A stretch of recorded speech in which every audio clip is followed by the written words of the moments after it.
Bienvenue dans ce programme dédié aux législatives 2022. 6 minutes pour convaincre, et c'est David Liméry qui se prête à l'exercice. Bonsoir. Bonsoir. Merci pour cet accueil. Merci à vous. 38 ans, directeur d'un établissement médico-social. Vous vous présentez sans étiquette dans la circonscription du Sud. Vous avez annoncé votre candidature sur votre page YouTube en janvier dernier. Depuis, vous publiez des vidéos régulièrement. Donc, pour ceux qui veulent en savoir plus, ils peuvent aller sur votre page YouTube. Vous parlez de votre vision, de vos rencontres. Vous êtes visiblement en campagne active. Alors, comment se passe une campagne active quand on est candidat sans étiquette ? Eh bien, il faut savoir tout faire. Il faut être capable de passer derrière la caméra, d'être au montage, mais surtout d'aller au plus près de la population et de les entendre, de les rencontrer pour après analyser avec l'équipe les éléments qu'on va pouvoir apporter à la population. Alors concrètement, vous faites quoi? Bonjour, je suis candidat dans la circonscription du Sud. C'est ça, alors c'est un peu ça. Alors avant de venir et de dire bonjour, je suis candidat, on essaye vraiment d'aller les voir et de leur dire voici en fait la situation. Enfin, nous nous présentons pour essayer de changer certaines choses en Martinique, mais ce qui nous intéresse, c'est votre vision. Que vivez-vous? Comment voyez-vous la Martinique? Et ensemble, finalement, qu'est-ce qu'on pourrait faire pour aller plus loin? Donc voilà, on veut vraiment leur donner la parole simplement. Parce qu'on s'est rendu compte que quand on est arrivé, qu'on dit d'emblée, je viens me présenter, ils ont vraiment l'impression qu'on vient chasser simplement des voix et qu'on n'est pas à l'écoute. Donc on privilégie l'écoute. Alors, toujours sur vos vidéos, vous dénoncez avec beaucoup de vigueur le gouvernement d'Emmanuel Macron. Donc, on imagine que vous ne siégerez pas dans la majorité si vous êtes élu à l'Assemblée nationale. Exactement. Alors, où irez-vous? Vous avez déjà une idée? Oui, j'ai une idée. Alors, c'est vrai qu'il y a 8 commissions parlementaires et je pense beaucoup plus à la gauche démocratique et républicaine. Donc voilà, sur les aspects des affaires sociales. Parce que, bon, étant directeur d'un établissement médico-social, même si je compte m'intéresser à toutes les problématiques qui concernent la Martinique, il faut quand même se spécialiser, comme vous le savez.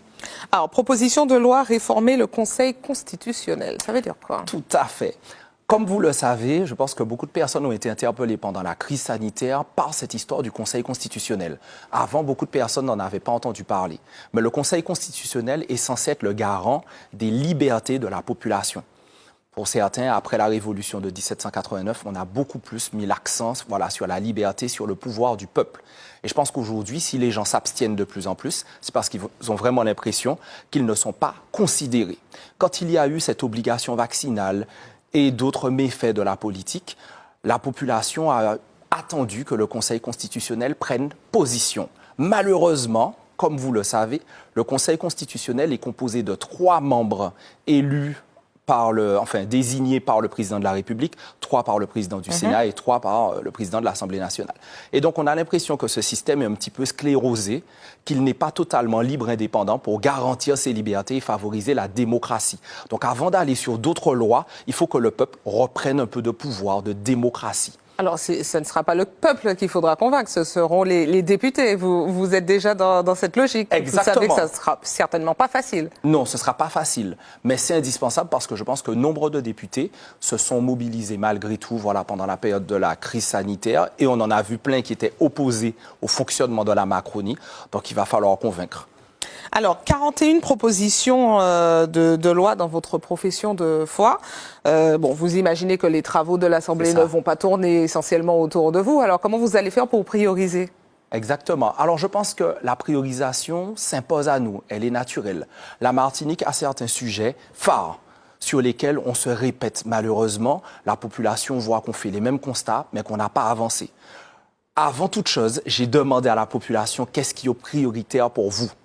Et ce n'était pas la vie chère, c'était avant tout la santé. Ils nous ont parlé de la destruction de l'hôpital public, donc plus largement la destruction des services publics, notamment sur l'hôpital. Je pense qu'il y a un problème avec la loi HPST et particulièrement abroger la T2A, en finir avec la finance qui peut régner au-dessus du service public et qui fait qu'on est dépossédé et qu'au final, la population ne s'en sort pas. Ensuite, on a aussi cette affaire d'écologie. On a besoin de ministère de l'Agriculture qui prend ses responsabilités parce que sur la question du chlordécone, la France savait depuis longtemps. Vous le savez, je ne vais pas tout répéter, mais en 77, il y avait un rapport Snegarov et en 79. Pourtant, jusqu'en 90, c'était utilisé en Martinique. Il y a eu une dérogation pour que ça se termine vraiment en 93. Et maintenant, la population est déçue parce qu'ils se disent, il il y aura un non-lieu sur ce sujet. Donc non, on a besoin que l'État prenne ses responsabilités. Et puis je termine sur un point, le référendum d'initiative citoyenne, c'est vraiment redonner à la population la possibilité de proposer des lois ou alors d'abroger, c'est-à-dire de refuser certaines choses. Rapidement, nous avons des questions de téléspectateurs. On regarde une. Nos jeunes partent et ne reviennent pas. Que proposez-vous pour que nos étudiants restent étudier dans leur pays? Excellente question. Alors, c'est un sujet qui me tient particulièrement à cœur parce que cette semaine encore, j'ai des amis qui, eux, ont décidé de quitter la Martinique. Ils ne sont pas que jeunes pour étudier, mais je vais en parler rapidement. Ils sont déjà chefs d'entreprise, un médecin et un avocat, mais qui m'ont dit en fait qu'ils n'en peuvent plus par rapport à l'attractivité du pays. Et je pense que pour les jeunes qui sont en Martinique, alors malheureusement, certains jeunes seront obligés de partir. Et je pense que c'est nécessaire qu'ils partent pour se former, mais le plus important, c'est de les accompagner pour qu'ils reviennent. Et je pense que pour qu'ils reviennent, alors déjà pour qu'ils restent, il faut développer plus de formation.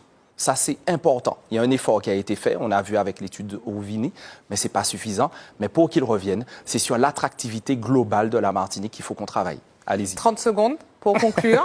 Face à la caméra, expliquer aux téléspectateurs pourquoi voter pour David Liméry. Pourquoi voter pour David Liméry? Parce que je pense qu'aujourd'hui, on croit qu'on est simplement dans une crise sociale, mais on est bien plus loin. C'est une crise de la dignité humaine.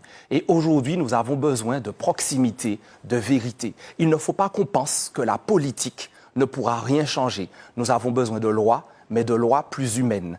Je me propose pour être à votre écoute sur le terrain et pour qu'on travaille ensemble. Martinique, paie, mais il faut que nous fassions ensemble. Merci à vous, David Liméry, d'avoir participé à cette émission. Merci pour votre bonne humeur. Merci à vous, chers téléspectateurs, de nous avoir suivis. C'est ainsi que s'achève cette soirée électorale sur VIA ATV. N'oubliez pas que les émissions sont à voir sur notre application VIA ATV. Ne bougez pas, on se retrouve demain.